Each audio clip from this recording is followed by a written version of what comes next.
All right, my friends, welcome back to Real Estate Bites. This is episode number 67, coming at you every Friday at the lunch hour, bringing you fun facts about the real estate industry. Today, I have a special guest. I've got an expert from the solar power industry coming on to talk to us about solar powering your home. Before we bring that gentleman on, we got to get to our weekly laugh. Okay, so I pulled these from a Facebook group called Real Estate Humor, and here is this week's chuckle. Looks like everything is turned on, huh? I tried to find these at the Home Depot, but I just couldn't find the special section where they are selling these light switches. All right, this is a family program, so we're going to drop these now. All right, so at any rate, this week, we have a special guest from Sunder Energy. His name is Sean Elkins, and he is going to talk to us about solar power in the home. So right now, I'm going to bring Mr. Elkins onto the stage. Sean, thank you for joining me on Real Estate Bites this week, man. I appreciate you giving me the time. I appreciate you as well, Jonathan. I'm really, really excited for this week's episode. Thank you. Awesome. So listen, I think everybody knows that there's a push to go towards renewables, that there's a push towards alternative energies. I support it. For that matter, full disclosure for everybody out there, Sean is from Sunder Energy, and I am currently awaiting my solar panels to be installed on the roof of my home, and I'm super excited about this. I have been looking at solar energy for years and years, and what made me finally pull the trigger was simply the fact that it has gotten way more affordable. I mean, the first time I had a consultant come out, Sean, they talked about 60% energy production, right? 60% of the energy that my home uses, they were going to supply the panels for, and it was going to be $60,000 financed over a long, long time.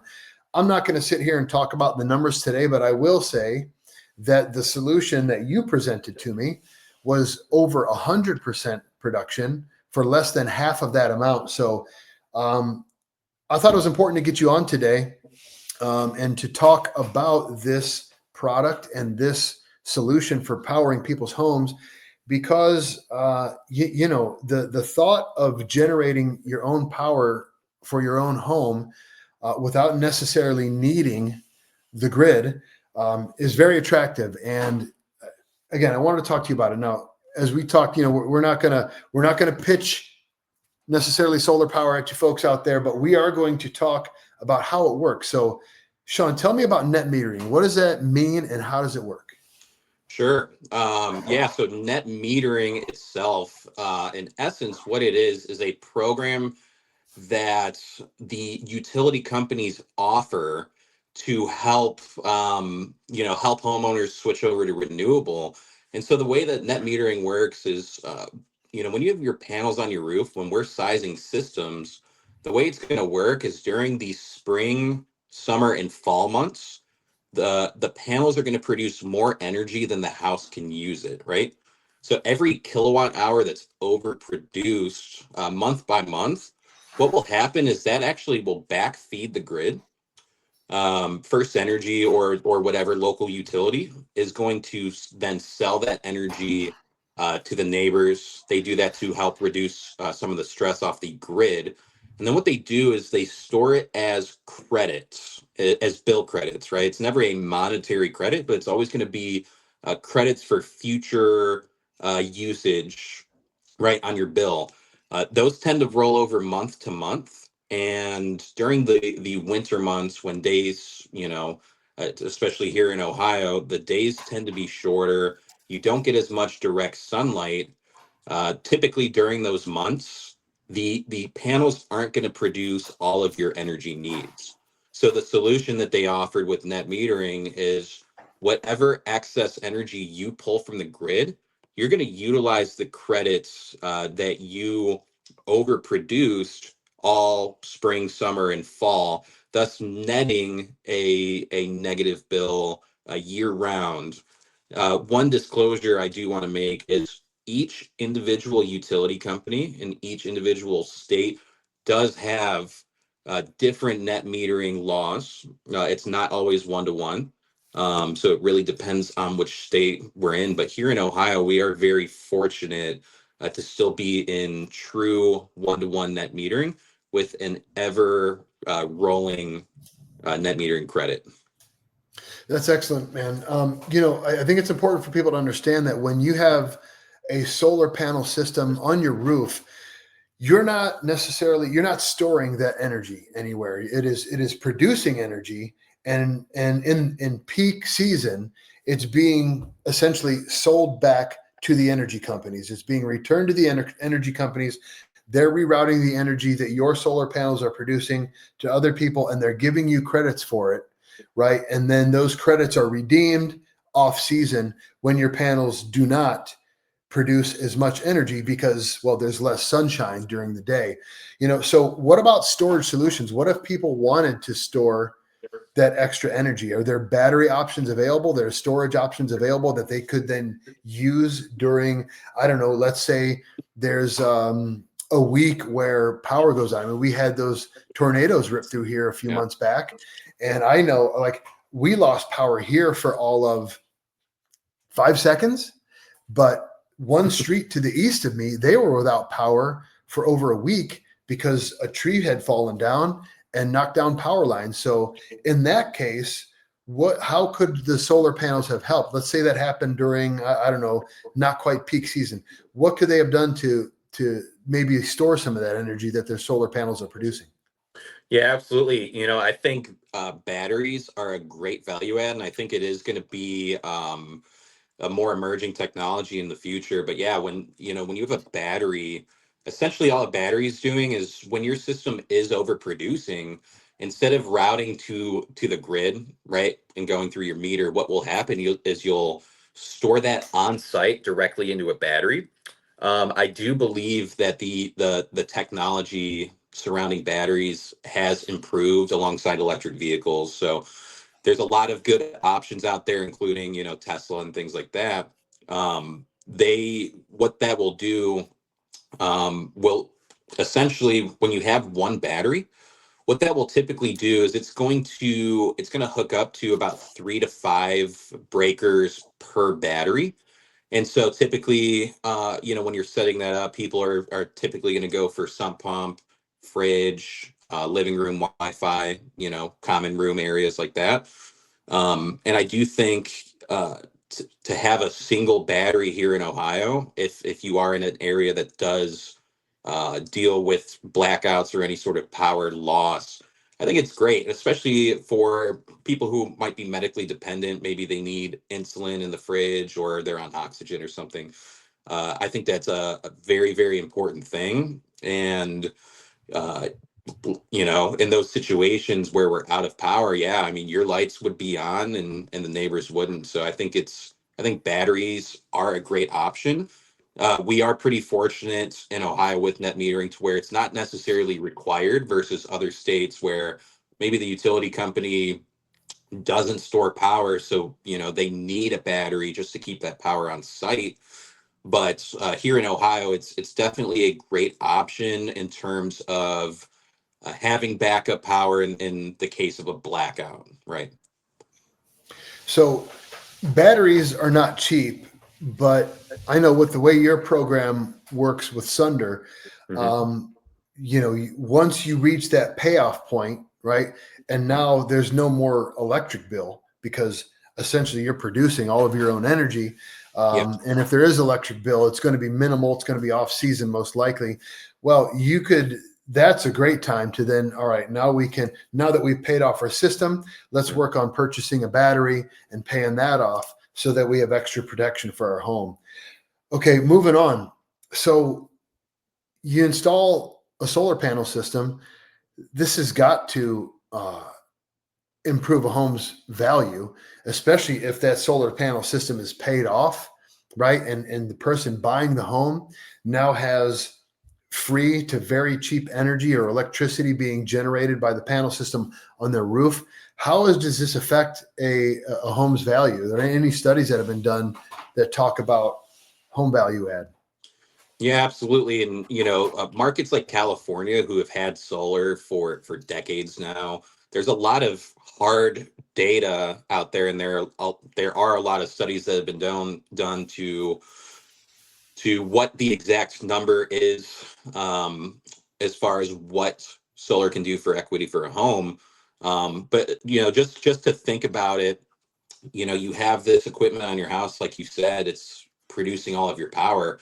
To be able to sell a home with, like you said, zero or very little cost for electricity, it's going to add to the affordability for that home. Because myself as a homeowner, when I'm looking at a property, I look at what the utilities are, I look at what the property taxes are, um, outside of just the mortgage, to determine if I can, afford that property. So having, the system on your house that can eliminate an ever going bill is going to add a lot of equity to your home.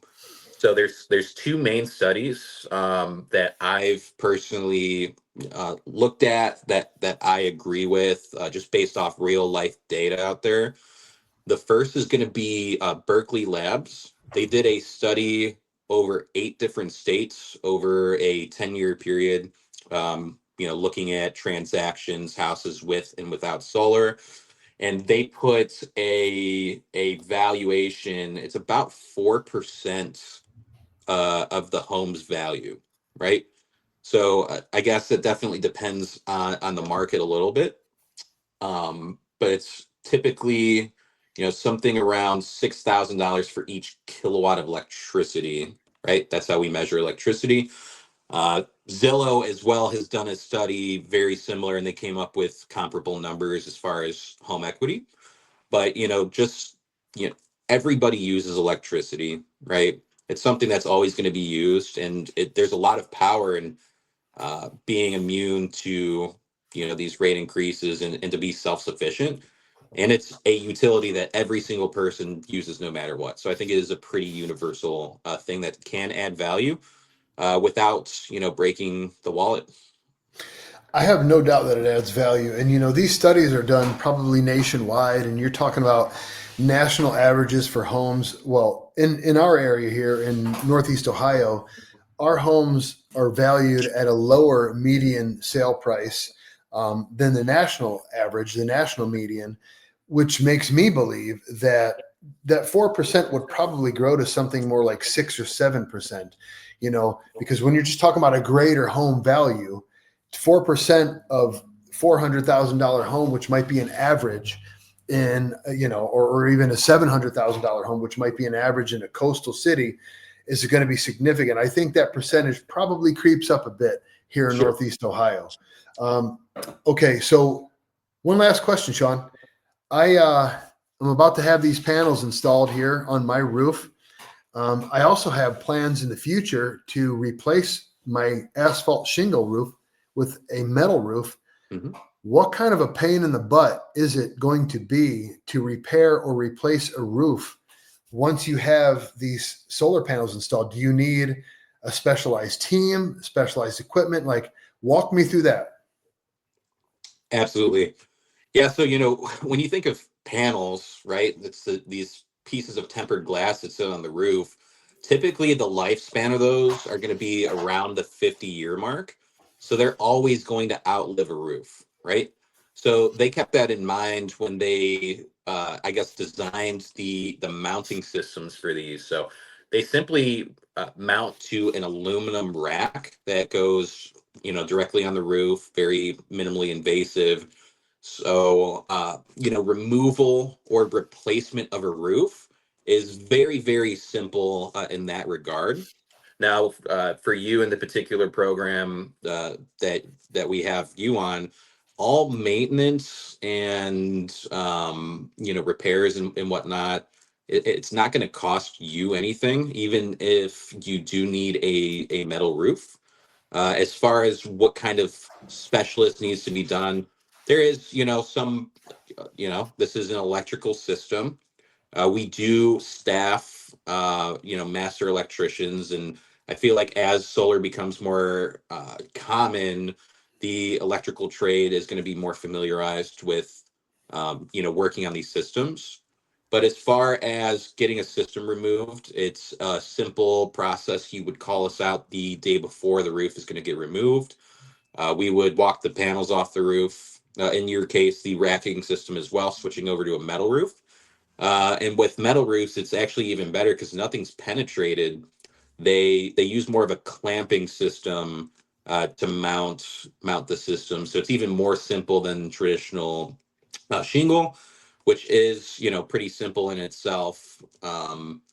Costs in general aren't going to be too substantial if let's say 30 years down the road or 20 years down the road, somebody owns a system, they want to come out of pocket to pay it.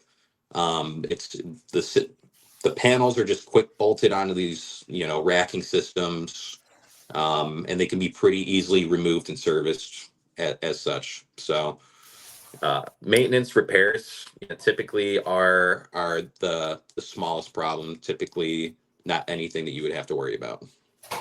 Okay, excellent. Hey, listen out there, guys.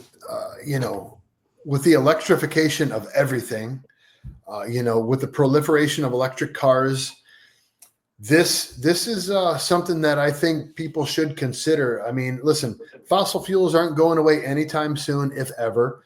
I hope nuclear sees a renaissance in our country. I think that could definitely help a lot of the power issues that our grid is facing. If you're not aware of the condition of our electrical grid, do a quick Google search. It's somewhat alarming. But considering solar panels is something that I think is a wise decision. So everybody out there, I've got Sean's contact information. If you're interested in more information and talk to Sean about the program, all of his contact info is there below.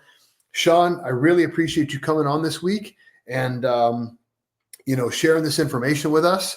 And once the installation is up and running and we've had seen the operation of it for quite some time, I'm probably going to ask you to come back on and talk about it. That would be great. So, hey, man, I really appreciate you coming on. Thank you very much for your time today, Sean. Thank you. Take care. Awesome. You have a great weekend. You too. Thank you. Bye-bye. That was Sean Elkins of Sunder Energy talking to us about solar power. So much appreciation for Sean giving me his time this Friday. And now we'll move on to our weekly discussion about the real estate statistics for the past week. So let me share the screen here and get over to my spreadsheet that we look at every week. Here we go. Episode 67. This morning, there were 459 single-family units on the market. That's single-family residences and condos on the market in Lorain County. There were 65 homes sold last week. The median square feet of those homes sold last week was 1,671 square feet. The median home value was $250,000. Median square foot value we jumped up to 163.21, continuing that trend of appreciating home values. We started talking about a crimp in demand, I would say 4 months ago, we started to see demand drop a little bit, shrink a little bit. And these median square foot values continue to stay strong and appreciate little by little. So I continue to maintain that inventory is it's the linchpin when it comes to home values. This low inventory is the reason why home values not only are where they're at today, but why they're going to remain high and maybe even get a little bit higher until we see an influx of housing on the market. Home prices are going to stay high. Median 15 days on market for the homes sold last week. And here, take a look. I mean, we're back up to over 7% for a conventional note on financing, and it's not hurting demand enough to put downward pressure on home prices. Okay, the last thing that we talk about every week is the big sale of the preceding week. It was $650,000 on St. James Trail in Avon. I want to show you guys this one.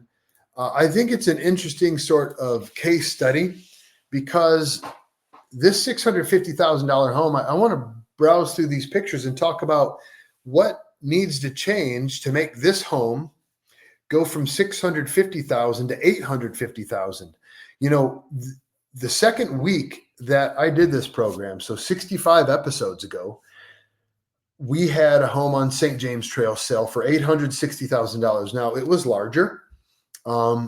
However, that was over a year ago. Home prices have continued to appreciate since then. And this house could have been an $850,000 house. Let me show you what changes would need to be made to get this beauty that you're looking at here, this brick beauty, from 650 to 850. Okay. So first and foremost, this really neutral color scheme it's lost its popularity, where this was a safe bet. People are looking for more color, even just a splash of color. So for the most part, having neutrals is important, but having a splash of color to bring some life and some energy into the space has become important again. Thank God. Okay. All the architectural features of this home are still very, very popular. There's just a handful of changes that would need to be made in this home to get it to see that $200,000 appreciation. So let's get to it. Here it is, right here, this oak. So you got stone countertops in here, but when it comes to the cabinets, and you see this old school, I mean, this is late 90s, early 2000s. This home was built in 2003. These are the original cabinets. This is no longer what's in. And I'm not seeing it come back in anywhere. You know, the solid colored shaker style cabinets are timeless. You know, one thing that's a little bit different, you have these small pulls on everything, on your cabinet drawers, on your doors. You know, larger pulls of a different color are in much more fashionable nowadays. The backsplashes, you know, here's another thing that's not in anymore: symmetry. Okay. So when I'm talking about symmetry, I'm talking about, you know, you have these little backsplashes, they don't fill the space, and they're all these little 1-inch squares that are perfectly aligned and everything like that. You know, the sort of subway tile backsplash that is off-centered is really, that is a timeless look that will always be attractive. And that off-centered subway tile backsplash should fill this area from countertop to the bottom of the cabinet, right? So changing the oak cabinets to something a little more modern with a solid color. You know, you even see the two-tone cabinets where the lowers are a different color than the uppers, with larger pulls that pop off of the color of the cabinet. You know, a different sort of style with the backsplash. The tile floors, right? Again, symmetry is not quite the thing anymore. You know, you see a lot of the LVT that has the breakup in the pattern, as the breakup in the seams, or different size tiles, or even if it's the same size tiles but they're off center, to break up that pattern in the seams and the grout. That is the look that is in right now. Okay. Obviously matching. Well, you know what? I'm wrong. These are not stone counters. These are Formica counters. So those would need to be changed as well. And you'll also see this in the bathrooms as well. So this house had 3 bathrooms, and you can basically make these same changes, right, that I talked about in the kitchen, in the bathrooms. You want your appliances to really all match and be higher end. Of course, some stainless or some other kind of appliance is more in than, say, the whites, but nevertheless, that's really less than the rest of the features and how they matter. But yeah, so even something more similar to this sort of cabinet style would work better in that kitchen. Formica countertops, oak vanities, switch those things to something more modern. I mean, you're talking about, in a home this size, if you went really high end, you're spending $100,000 on your kitchen and your bathrooms, you know, to get these things up to snuff, maybe 150 if you really went bananas and did some special stuff like, your waterfall showers, a beautiful, all stone surrounds, beautiful doors. If you did the, your pot fillers, the plumb in a pot filler above your oven. If you went all out like that, you're talking about 150,000 in investment, and the return, while smaller there, is you're still going to realize $200,000 for making those upgrades to this home. So while you live there, you make those upgrades over time to realize that investment. But yeah, they could have put in $100,000 into those items, and they could have increased the value by $200,000. So reason I really wanted to show this was just to show what needed to be done to improve this. This thing here too, this would have been the fourth bedroom. Had they finished this fourth bedroom, ran the electric, walled it off, you obviously it's going to require some knee walls in here, maybe build in some drawers or whatnot, but turning that into a fourth bedroom would have helped. This basement is partially finished. Honestly, I don't think they would have needed to change anything. You've got a partially finished area that's live-in and entertainment space. And even if you kept this area the way it is without the ceilings, with your mechanicals and that kind of stuff, you still could have put $100,000 into this and realized $200,000 to $200,000 plus of value when you go to sell the home. All right, that's it. That does it for episode number 67 of Real Estate Bites. As always, I ask that if you like the content, if you like this information that I'm bringing to you every week, please share this with friends and family. Let's grow this audience. Help me grow it, please. And as always, take care of yourselves. Take care of one another. I love you, people, and I'll see you next week.